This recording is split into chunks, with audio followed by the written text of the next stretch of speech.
Bonjour et j'espère que vous allez très bien. Alors, dans cette vidéo, on va faire encore un autre exercice.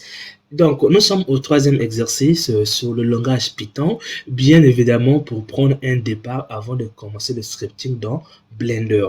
Donc, pour cela, on va voir l'exercice que nous allons faire dans cette vidéo. Donc, pour cela, je vais me déplacer pour venir ici.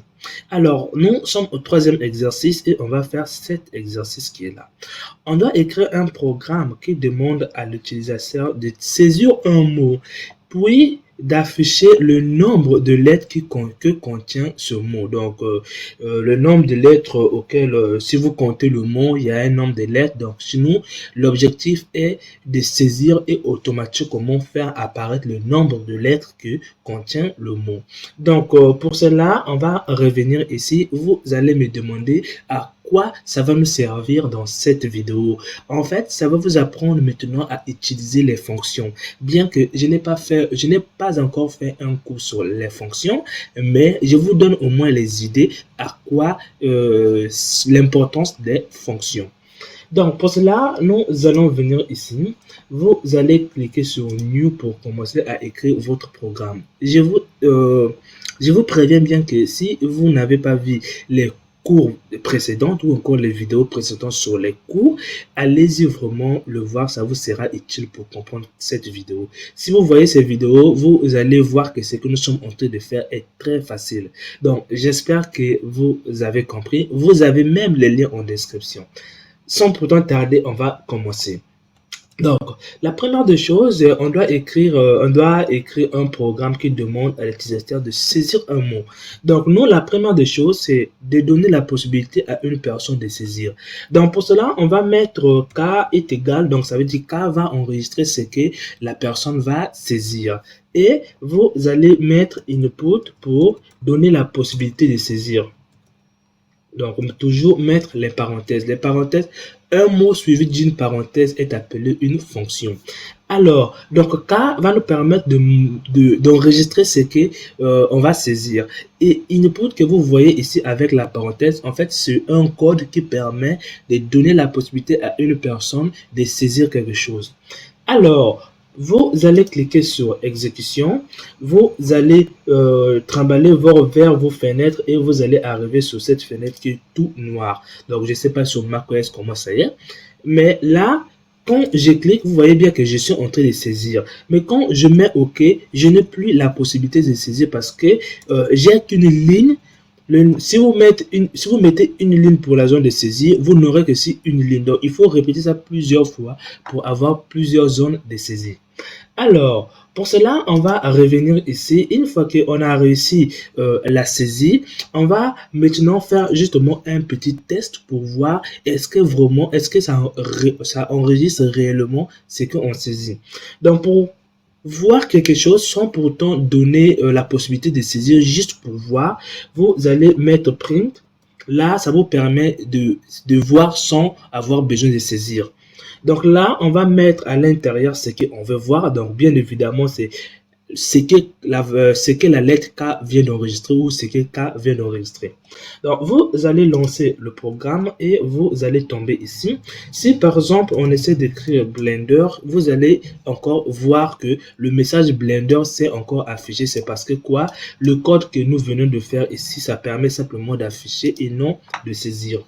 Donc, on va le effacer. C'était juste pour voir réellement ce qu'on vient d'enregistrer. Maintenant, nous, l'objectif est de compter le nombre de mots que contient ce qu'on va saisir. Donc, on va mettre F qui va enregistrer ce que le programme va nous donner. Nous, lorsqu'on va saisir un mot, l'ordinateur va calculer le nombre de lettres et il va nous le donner. Mais si si on n'enregistre pas ce que l'ordinateur nous donne, on va le perdre. Donc, si par exemple, l'ordinateur calcule le nombre de lettres, si par exemple c'est 5, si on ne prend pas la valeur 5 là, ça va être perdu. Donc, on ne va plus l'utiliser. Donc, du coup, lorsque je fais F, c'est simplement pour enregistrer mes opérations. Donc, pour cela, vous allez écrire len. Len permet en fait de calculer le nombre de lettres que contient une phrase ou encore un mot. bien évidemment, ça prend en compte même les espaces. Donc, pour cela, on va mettre à l'intérieur ce qu'on veut compter. Donc, nous, on veut compter ce qui est à l'intérieur de cas. Donc, le mot qui va être saisi par la personne. Alors, vous allez cliquer sur exécution et vous allez venir ici. Si je répète Blender, et là, rien ne s'apparaît, on voit même pas le nombre de lettres. Donc, c'est parce que quoi? Vous avez enregistré, mais vous n'avez pas demandé à l'ordinateur d'afficher ce que vous avez eu à enregistrer ou encore l'opération que vous avez eu à faire. Donc, pour cela, vous allez écrire un print. Et là, à l'intérieur de print, vous allez mettre F pour simplement voir ce que F enregistre. C'est bien qu'on sait que F enregistre le nombre de lettres que l'ordinateur va calculer, mais nous, on veut bien le voir. Donc, pour cela, vous allez cliquer sur exécution et là, vous allez arriver ici. Si par exemple, on écrit Blender, vous avez le 7, ça veut dire quoi? Blender contient 7 lettres. On va le refaire, on va cliquer encore pour voir d'autres cas. Si par exemple j'écris Ivy avec un espace et que j'ajoute par exemple, d'abord c'est pas Ivy comme ça, j'ajoute T simplement, donc T, et on met OK. Et là, vous voyez bien que c'est bien 6. Normalement, le nombre de lettres devait être 5. Donc, vous voyez bien que c'est 6 si vous comptez bien, c'est 5, mais l'espace est pris en compte comme une lettre. Donc, voilà pourquoi ça nous donne 6. En temps normal, lorsque on compte le nombre de lettres, la première des choses, on élimine tous les espaces, ensuite on compte le nombre de lettres. Donc j'espère que vous avez compris. Mais dans notre programme, on a simplement fait un programme qui compte le nombre de lettres. Donc j'espère que vous avez compris. Ça compte même les espaces comme étant une lettre. Donc j'espère que si vous mettez 2 espaces, ça va être considéré comme 2 lettres. Donc j'espère que vous me comprenez. Il y a des fonctions qui permettent de supprimer les espaces, mais c'est pas l'objectif de notre vidéo. Donc j'espère que ça vous a plu. On se retrouve dans les prochaines vidéos auxquelles on va faire cet exercice. Donc on en a 5, donc on va faire le 4e ensuite, continuer notre cours sur la programmation.